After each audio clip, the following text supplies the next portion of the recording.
جسم کتنا ہی حسین کیوں نہ ہو، جب روح نکل جاتی ہے تو اس کا کوئی فائدہ نہیں ہوتا۔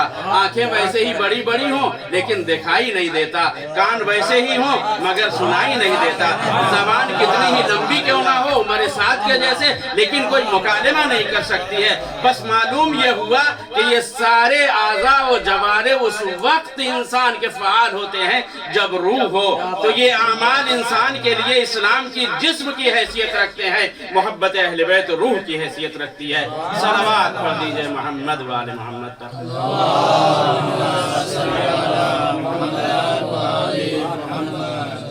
اور عزیزان گرامی، یہ امت اسلام کے لیے فخر ہے کہ ماہ سیام میں اس روزے کو اللہ نے فرض قرار دیا، ماہ مبارک رمضان میں۔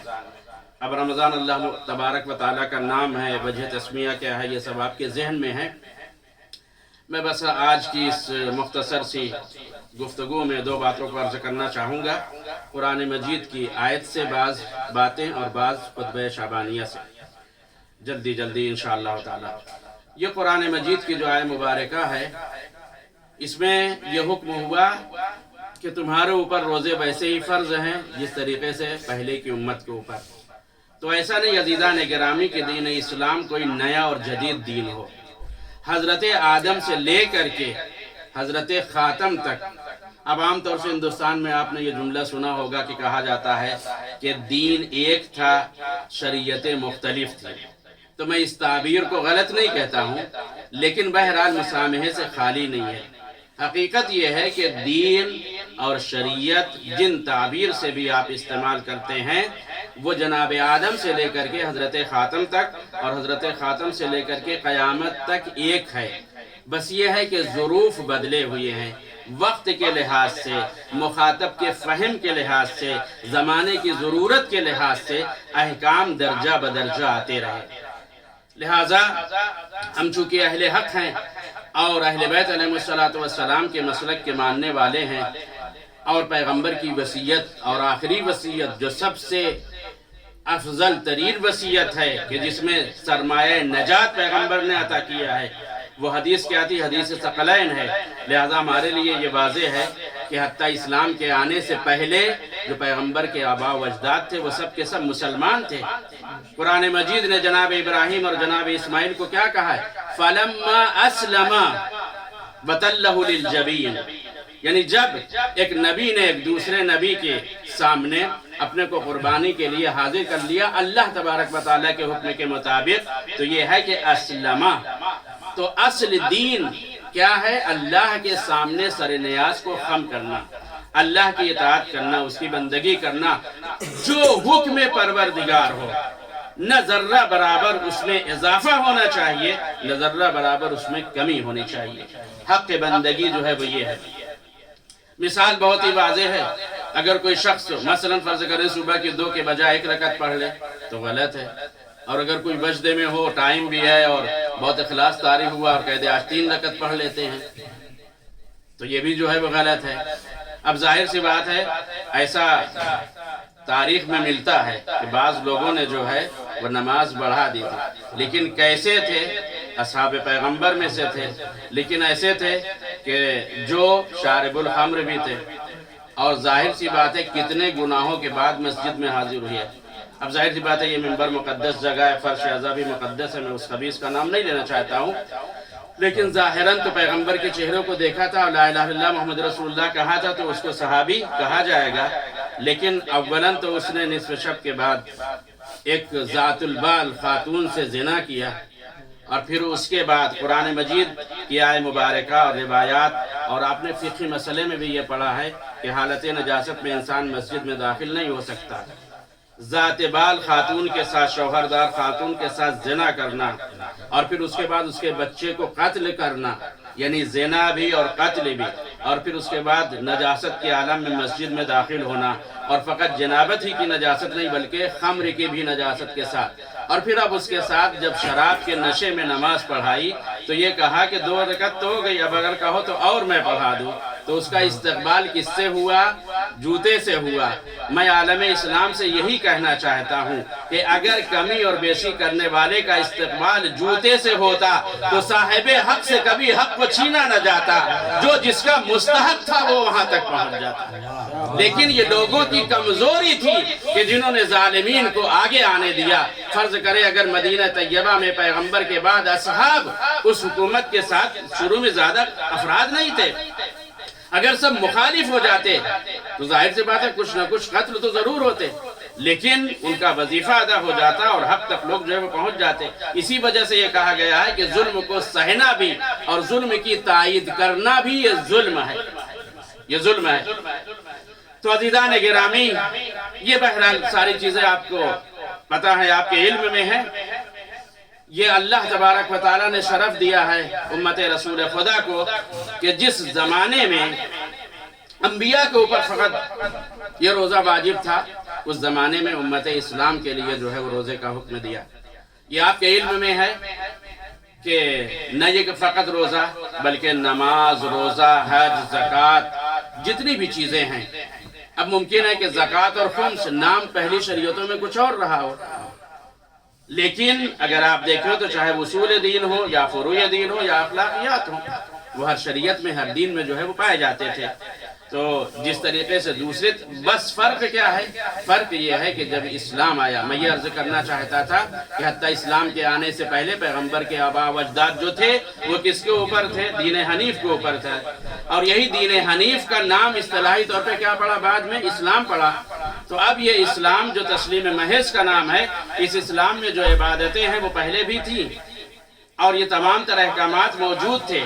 جیسا کہ میں نے کہا کہ حضرت آدم سے لے کر کے حضرت خاتم تک اور حضرت خاتم سے لے کر کے صبح قیامت تک جو بھی دین و شریعت ہے وہ سب ایک ہے۔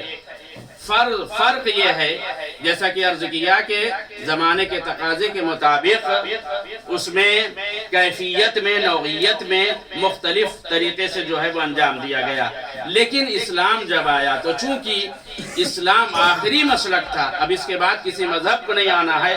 حلال محمد حلال الی یوم القیامہ وحرامہ حرام الی یوم القیامہ۔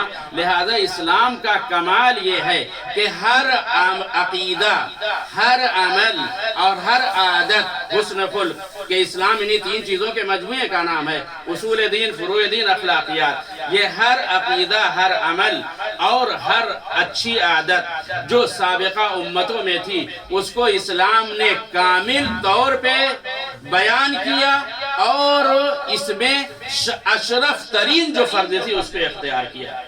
یعنی اب اس میں کوئی نقص اور کوئی کمی نہیں ہے، تو یہ مکمل ہے، یہ کامل ہے، یہ اشرف ہے، یہ اکمل ہے۔ تو اصل جو مطالب ہیں وہ سابقہ امتوں میں موجود تھے، لیکن اسلام نے کیا کیا؟ اس کو کامل کر دیا، اس کو اشرف بنا دیا، اس کو اکمل بنا دیا اور انسان کو معراج تک پہنچا دیا۔ صلوات پڑھ دیجئے محمد و آل محمد پر۔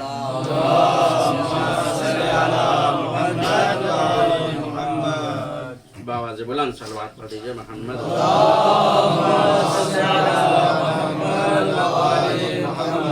روزہ سابقہ امتوں میں تھا، یہودیوں میں بھی تھا، مسیحیوں میں تھا، دیگر امتوں میں تھا، لیکن اس کے طریقے الگ تھے۔ جس طریقے سے نماز کے مختلف طریقے تھے سابقہ امتوں میں، روزے کے بھی الگ طریقے تھے۔ بعض امتوں میں 6 مہینے کا روزہ تھا، بعض میں اس سے کم، بعض میں اس سے جو ہے وہ زیادہ۔ بعض امتوں میں بنی اسرائیل کے لیے صوم الوصال تھا، یعنی 24 گھنٹے کے جو ہے وہ روزے تھے۔ لیکن یہ ساری تخفیفیں جو ہے وہ اسلام میں پائی جاتی ہیں۔ اسلام آسان ترین دین ہے۔ رسول اللہ کے دین کو کیا کہا جاتا ہے؟ شریعت السہلہ والسمحہ، یہ آسان شریعت ہے۔ ان اللہ یرید بکم اليسر ولا یرید بکم العسر۔ اللہ تم سے آسانی چاہتا ہے، تم سے سختی اور تنگی نہیں چاہتا ہے۔ اسی وجہ سے اب آپ دیکھیں، نماز ہو، روزہ ہو، حج ہو، کوئی بھی چیز ہو، اللہ نے ہر چیز میں مکلف کے لیے قدرت شرط رکھی ہے۔ اگر قادر نہیں ہے تو اس کے اوپر سے تکلیف ثابت ہے، چاہے کوئی بھی عمل ہو۔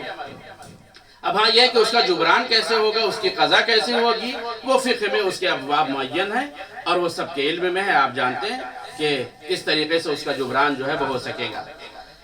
لیکن عزیزان گرامی، یہ ماہ مبارک رمضان، اس میں گزشتہ انبیاء کی امتوں کے اوپر روزہ نہیں تھا، فقط نبیوں کے اوپر روزہ واجب تھا۔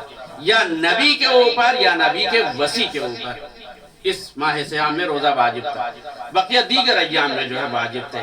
تو یہ اسلام کا شرف ہے کہ اللہ تبارک و تعالیٰ نے جو ظرف جو وقت معصوم نبیوں کی اور معصوم نبیوں کے معصوم وصیوں کے لیے جس کو ظرف قرار دیا تھا، جس وقت میں ان کی عبادت قرار دیا تھا، یہ پیغمبر کی رسالت کا صدقہ ہے کہ پیغمبر کی رسالت کے صدقے میں ان کی امت کو اتنا شرف بخشا، اس کو اتنا بلند کر دیا کہ وہی وقت کہ جو معصومین کے لیے تھا وہ امت المسلمین کے لیے قرار دے دیا گیا۔ صلوات پڑھ دیجئے محمد و آل محمد پر۔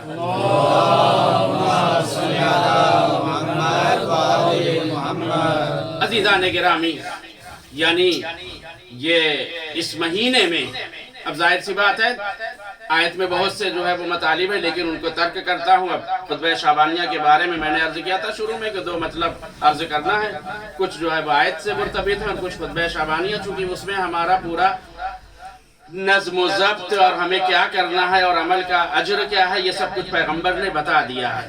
جیسے بچوں کے لیے ٹائم ٹیبل معین کیا جاتا ہے تو ہمیں کیا کرنا ہے اور ہمارے کام کا اجر کیا ہوگا یہ سب یہاں پر موجود ہے۔ تو خطبہ شعبانیہ ماہ مبارک رمضان سے پہلے شعبان المعظم کا جو آخری جمعہ تھا اس میں پیغمبر نے خطبہ ارشاد فرمایا، اس کو کہتے خطبہ شعبانیہ۔ اس میں ماہ مبارک رمضان کی تمام تر خصوصیات کو بیان کیا، اس میں یعنی کیا عمل انجام دینا ہے، عمل کا اجر کیا ہوگا، اور اس کے علاوہ علی بن ابی طالب علیہ السلام کی شہادت کی بھی خبر اسی میں دیا۔ اور یہ الگ سے بھی خطبہ موجود ہے، آپ کو بازار میں مل جائے گا، اور مفاتیح تو سب کے پاس موجود ہے، مفاتیح الجنان میں بھی آپ کو جو ہے وہ یہ خطبہ مل جائے گا۔ لہذا بہرحال آپ سب میرے چھوٹے بھائی ہیں، میں ایک برادرانہ گزارش کرنا چاہتا ہوں کہ درس و تدریس بھی ماہ سیام میں افضل ترین عمل ہے۔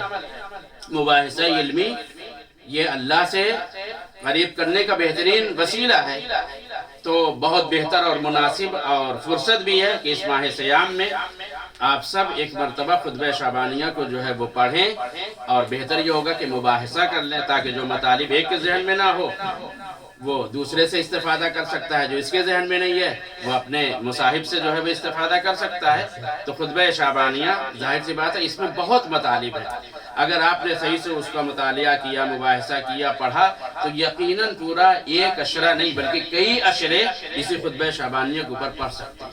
یہ تو جب آپ پڑھیں گے انشاءاللہ تعالی، جنہوں نے پڑھا ہے ان کو اندازہ ہے، اور جنہوں نے ابھی تک نہیں پڑھا بہرحال وہ پڑھیں اور اس سے جو ہے وہ استفادہ کریں، اور یہ بہترین وقت ہے۔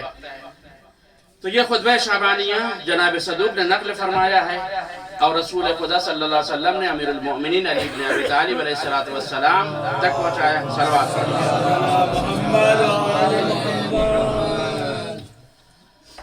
یہ خطبہ شعبانیہ کو کہا گیا چونکہ ماہ شعبان کا آخری جمعہ جس میں پیغمبر نے یہ خطبہ ارشاد فرمایا۔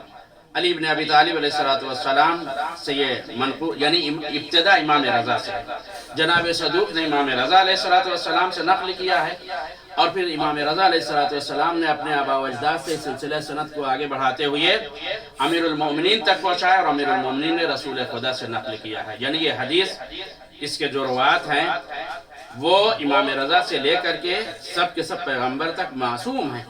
تو اب یہ جو خطبہ ہے پیغمبر نے فرمایا، ظاہر سی بات ہے اب فرصت نہیں ہے، وقت بہت جلدی گزر رہا ہے کہ ایک مرتبہ عربی پڑھا جائے پھر اس کا ترجمہ کیا جائے۔ میں چند جملوں کا سارا خطبہ ہو بھی نہیں سکتا، اگر خالی متن بھی پڑھی جائے عربی تو شاید وقت جو ہے وہ نہ تمام ہو، کم ہو۔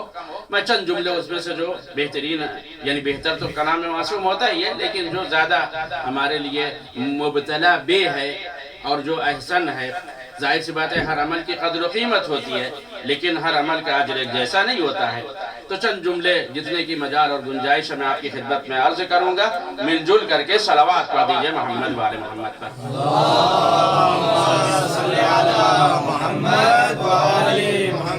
پیغمبر نے فرمایا، ایھا الناس قد اقبل الیکم شہر اللہ